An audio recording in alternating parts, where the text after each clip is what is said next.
In under 12 hours' time, English will pass a milestone. The millionth word will be added to the language. It might be noob, it means apparently a neophyte, or it might be chiconomics or seatmates of size, people whose bottoms are so big they need 2 airline seats. Or it might be none of them. In fact, the whole thing may just be a ridiculous racket got up by a bloke in Texas with a convenient bit of software. But it does testify to the rude good health of our language. Our culture correspondent, Stephen Smith, has this. Hello, I'm a BB. I like all words in English, especially north at Sarah and south at Sarah. Well, with thanks and apologies to David Mars from Radio 4, we're hoping to be joined in a moment or two by Paul J.J. Payack, president of the Global Language Monitor behind the 1 millionth word idea. But we are joined immediately by Professor David Crystal, a leading linguist who's published his autobiography, Just a Phrase I'm Going Through, and he's brought along some of his favourite dictionaries. How nice of you. This is rubbish, isn't it, this idea? Absolute. The biggest load of chicken droppings I've heard in a long time, Jeremy, I have to say. I mean, I admire people who take the trouble to learn languages, to count words, to be fascinated. That's where I earn my job. That's what I do for a living, after all. But to save at the millionth... The millionth word came into English language years ago, decades ago, probably. So what do you reckon it is now? I reckon it's about 1.5 million now. I mean, here behind me, I've got the big Webster dictionary. That's got, 500,000, 600,000 words in it these days. The Oxford English Dictionary, which I don't have with me, it's just too heavy, has got another 600,000. Now you think, well, they'll be the same then. Not at all. Less than half the words in those two dictionaries are the same. So we're up to about 1 million already, let alone the specialised dictionaries that are around. Now, why is it that English, and this sounds an idiotic question, but if you look at the cumulative total of words estimated in various languages, English seems to have more or less twice as many as Chinese, for example, 10 times as many as French. Why is that? Well, because of that 1.5 million words, or whatever it happens to be, 80% of them are scientific and technological words. And it's because English became the language of science in the 18th century that it suddenly took off and went ahead of all other languages.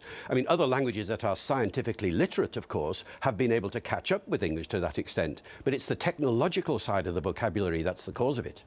And the fact that the language is now spoken so internationally means that there are now different varieties of it. And surely one of the definitions of a language, or one of the requirements of a language, is that people in different territories can understand each other. But aren't we getting to the point now where parts of it are so fragmented they can't understand one another, although apparently speaking the same language? Well, yes, that's happening, absolutely. What's happening in many parts of the world is that 2 levels of English are being used. Go to Singapore, for instance, and you'll hear standard English spoken, more or less the same sort of thing that you and I are using now. But you'll also hear on the streets of Singapore a local variety of English, Singlish, a bit like the varieties you were talking about in your film a few moments ago. And that you and I would not understand. So people are becoming more multi-dialectal in their own language, if you like. Standard English is the glue that binds all these varieties together, but at a local level, expressions of identity come with local dialects.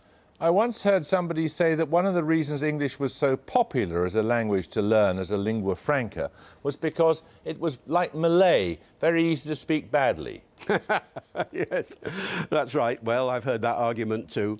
No, there's only one reason why English has become a global language, and that is the power of the people who speak it. Of course, power means different things at different times. It meant political and military power once upon a time, and then it meant science power, as I said before. And then in the 19th century, it meant economic power. And now in the 20th century, it was cultural power. And all of these things have made English attractive to so many people. 2 billion people speak English now. What is going to be the consequence of the emergence of China then as the new superpower? Will that put English into retreat? It might do. I mean, futurology questions about language are always really about the politics and society that underlie them. I mean, I think there are 3 languages that, depending upon what happens in the world, could take over from English one day. Chinese is one, certainly. Spanish is another. Spanish is the fastest growing language in the world at the moment, thanks to South and Central America.